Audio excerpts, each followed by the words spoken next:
Welcome to the Tuscarawas County Anti-Drug Coalition podcast, bringing you open and honest conversations about resources in Tuscarawas County. Now here's your host, Jodi Salvo. Hi, this is Jodi Salvo. Welcome to another edition of Tuscarawas County Anti-Drug Coalition podcast. Today we're in our part 2 series of What I Wish Someone Would Have Told Me. And I have Kathy Bazaar, who has been a guest before, and so glad to have you here today, Kathy. Thanks for having me back. Yeah, well, it's because you did such a great job last time, and you make such a great difference in our community. So before we get to that, the reason we're doing this series, and Kathy's part of the Addiction Task Force here in Tuscarawas County, over the last year, we've been really struggling with how do we provide the community with information, people struggling with addiction, on what are the resources available, what information is out there, and what you wish you would have known or what you wish someone would have told you, say if you're just kind of struggling with addiction, or I don't know. What would you add to that, Kathy?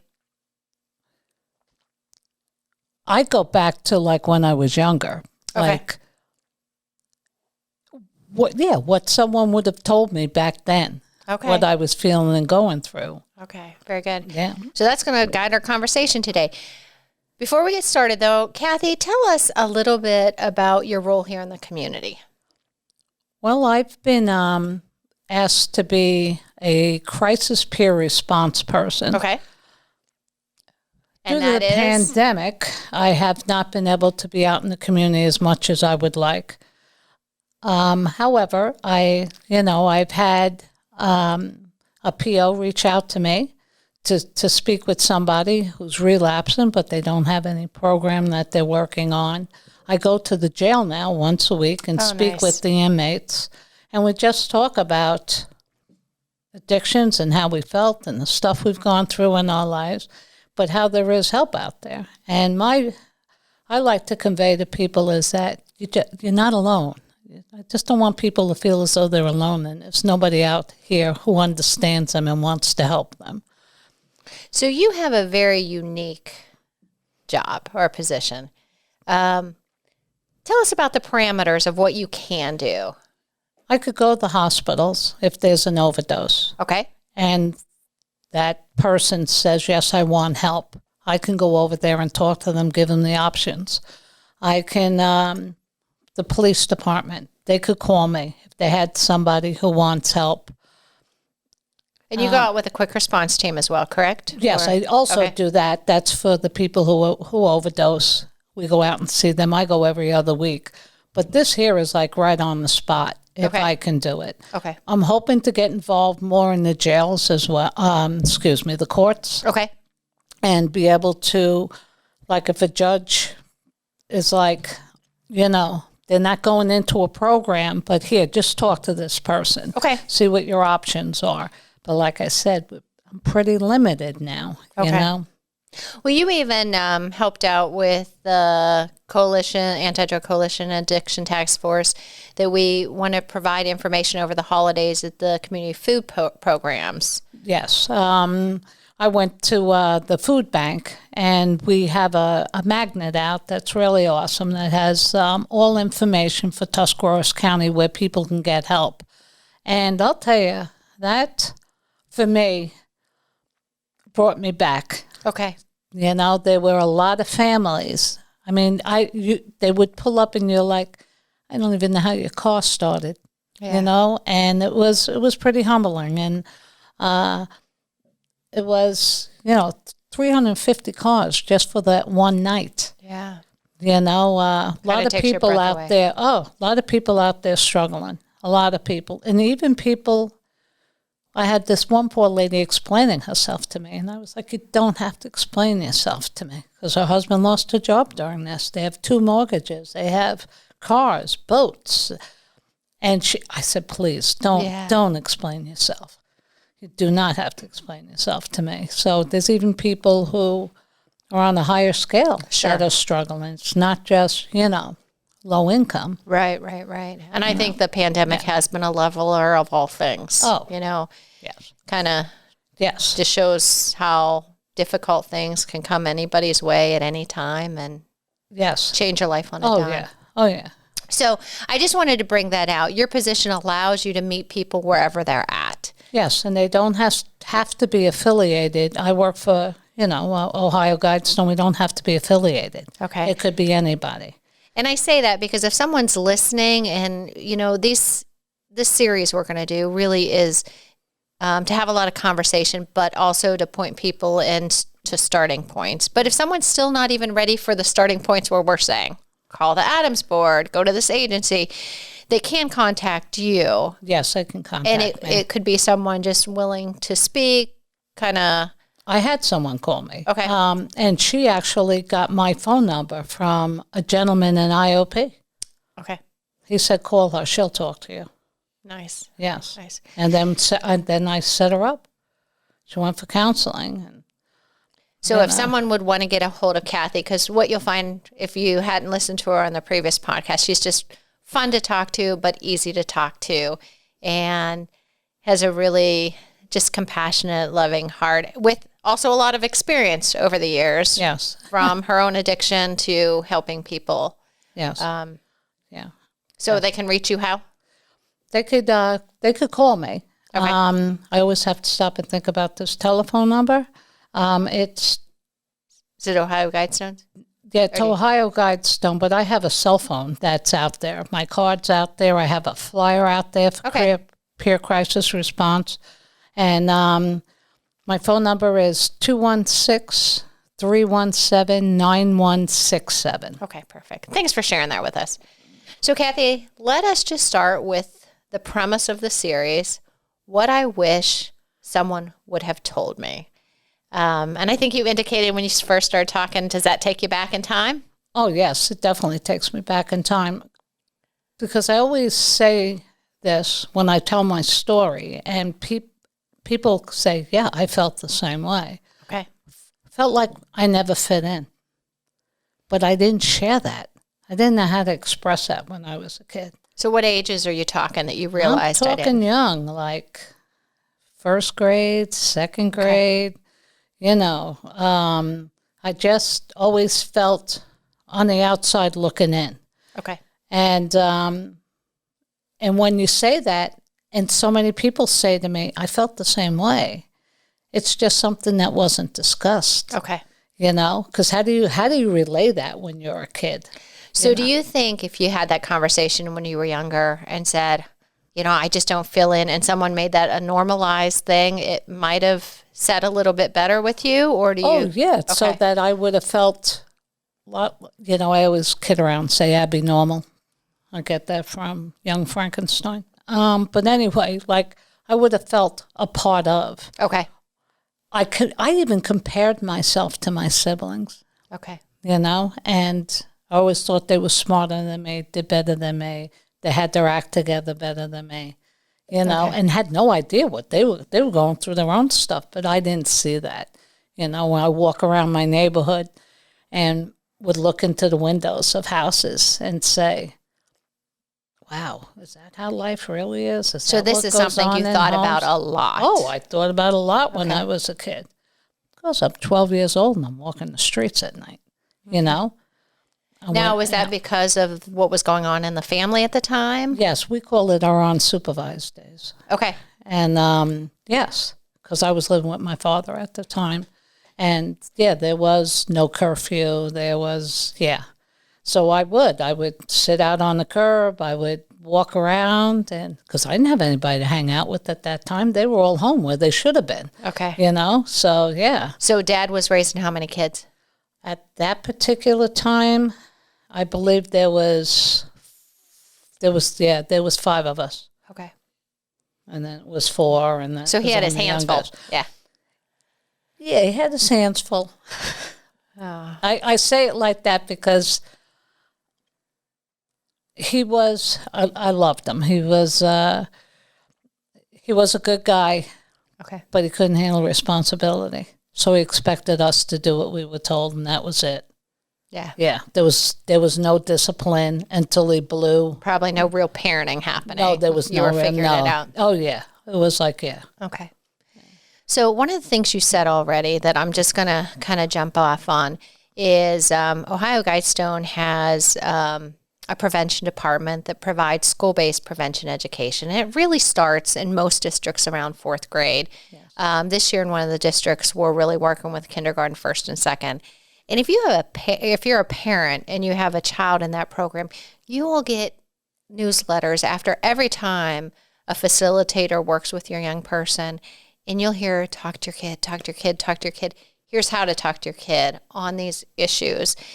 And I think you just really kind of expose something that's so important.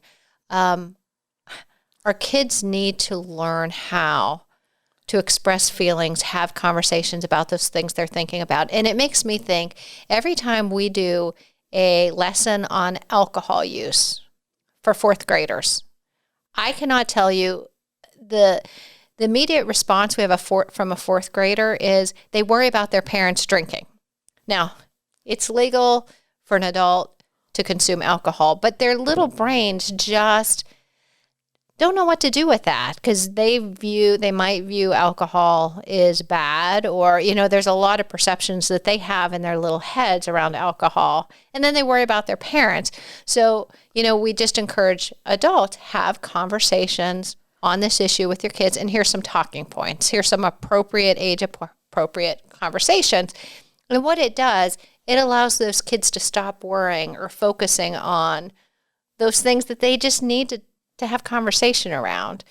So I think it's important when you were saying, I don't fit in. So if parents can learn to kind of have some conversations around some of these subjects, young people can start to explore what they're feeling and realize, is this normal?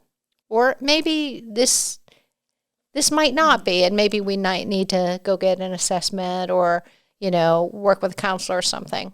I was going to say, too, and if you're a family that does have alcoholism in the house, still don't be afraid to talk to them.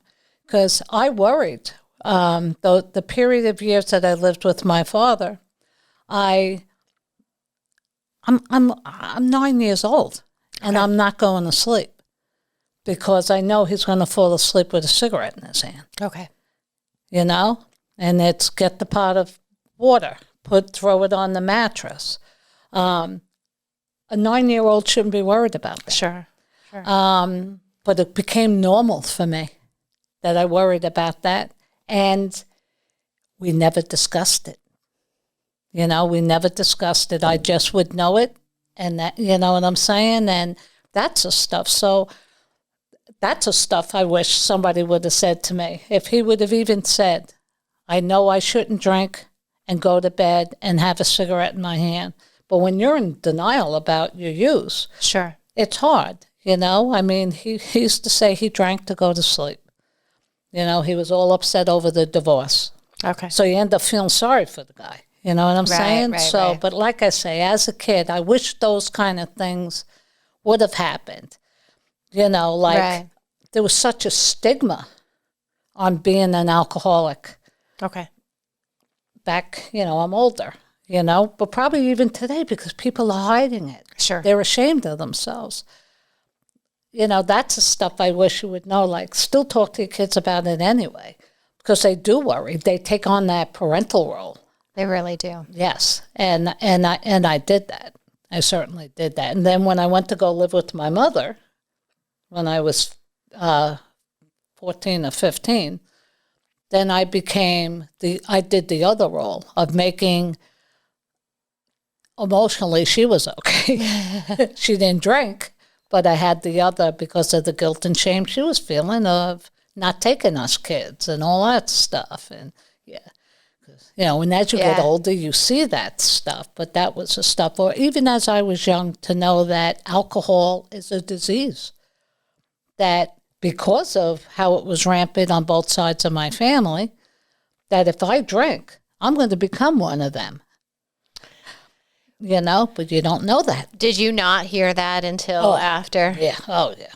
And part of the research wasn't there at that point. We didn't know it as well as we probably know today. Because we didn't know about Alcoholics Anonymous either, that there was a book out there that tells you right in there that it's an allergy, that it's a disease. I personally believe in that because I've seen different side effects in my family from alcohol. Okay. Either the ones that drink like crazy or the ones that have a physical reaction. So things I wish someone would have told me. When you were very young, it was just that things were normal or not normal, right? Or yes. Would it have been that there are people to talk to or that you could have spoken to? I mean, did you even have that ability in your life? Anyone, grandparents or anyone at, I don't know, no, teacher or anything? I mean, I was raised a Catholic, but gosh, I didn't talk about that stuff. Okay. When went on in this house, stayed in this house. Okay. And then when they split up, unfortunately, it was for schools and whatever. You played that victim role. Okay. Living with this guy, all these kids, poor us. So for anyone listening out there, would the advice on that portion be to not be afraid to have conversations around these issues? Exactly. That's what I'm saying. Like, please talk to the kids and don't feel ashamed because they already know. Yeah. They know something's not right. Okay. And they're worried. So, yeah, it's okay to talk to them and let them know that it's your problem, not theirs, that you want them to be a loving kid and have fun and not take on my stuff because it's not theirs. It's not theirs to take. Okay. That's great. So to have conversations, make these boundaries and relationship roles pretty clear. Yes. Okay. Yeah. So then you get into the teenage years. Yeah. And you wish you would have heard, look, if this is in your bloodstream, don't touch it. Don't touch it. Okay. Because I was already off and running when I was a teenager. Okay. I was already, I was drinking every weekend. What age did you start drinking? Every weekend? Yeah. 12. Yeah. Yeah. And is if you're listening, those that do drink here in our county, age of initiation is around 12 or 13. So the majority of kids are not consuming alcohol, but those that are starting at these really young ages. Because we've been exposed earlier. I said I was that kid that probably went around, or my sister gave me a beer at 8 years old and said, here, you can have this. Don't tell them I had a party.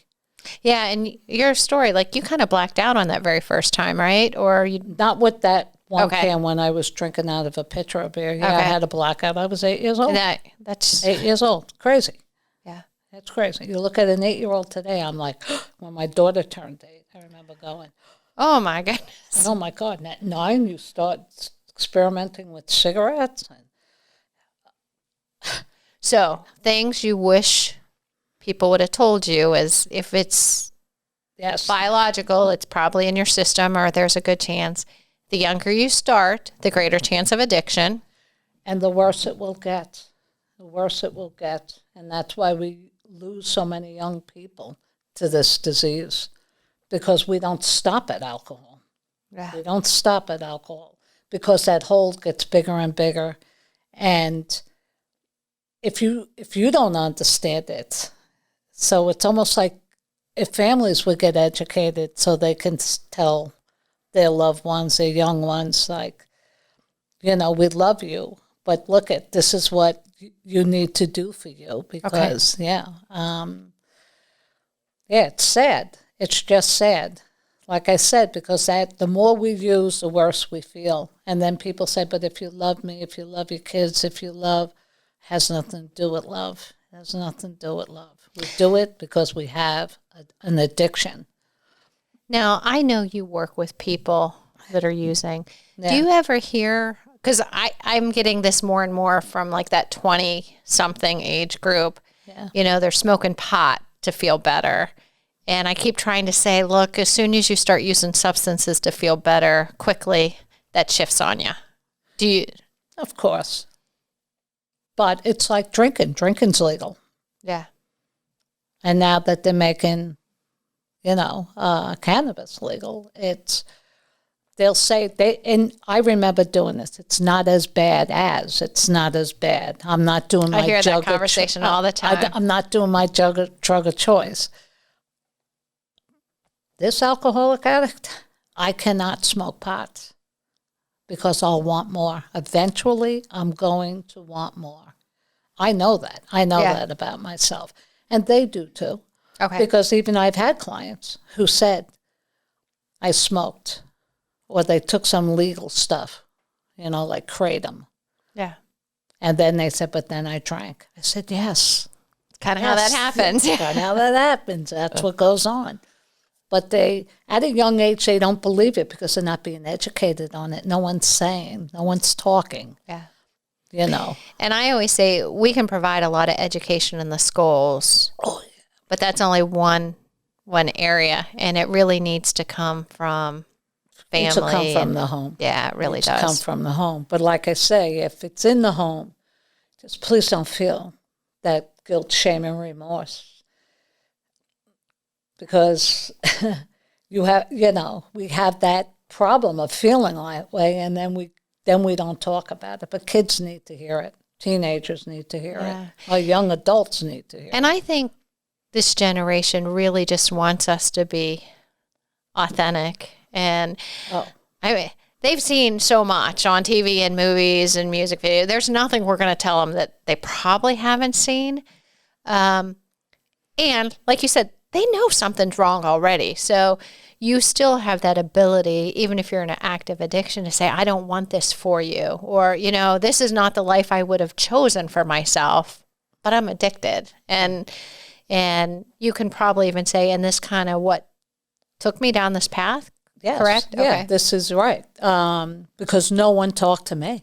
Okay. No one told me that I was good enough, smart enough, and doggone it, people like me. I always say that to people because we don't feel that. Okay, we just got to stop there. I think if we say anything today, what I wish someone would have told me, it was that you had intrinsic worth. Yes. And value. Yes.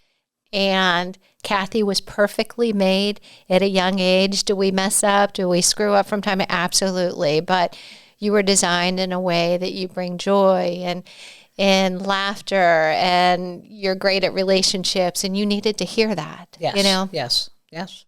Yeah. Okay. I needed to be told that I was worthy, that I was a good person. So every single person out here that's listening, we all can be part of the solution here for substance use by telling anybody, whether it's that young person, whether just any young person, you have worth, you have value, you matter.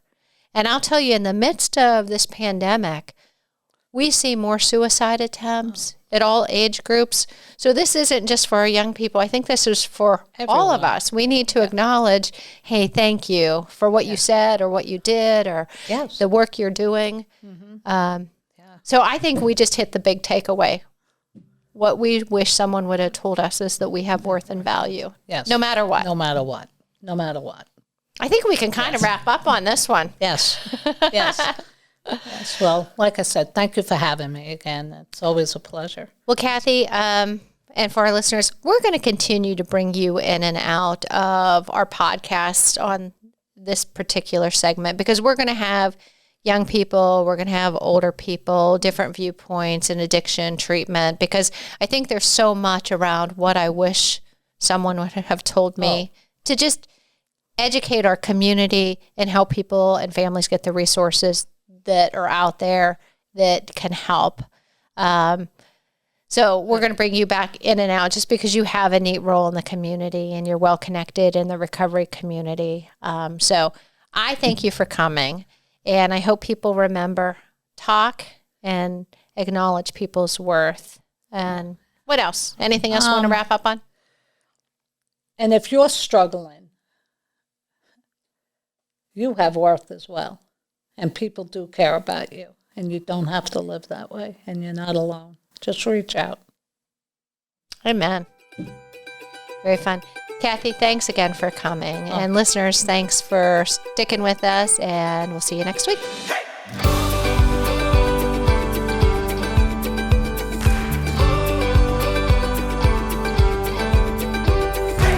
Thanks for listening to this episode of the Tuscarawas County Anti-Drug Coalition podcast.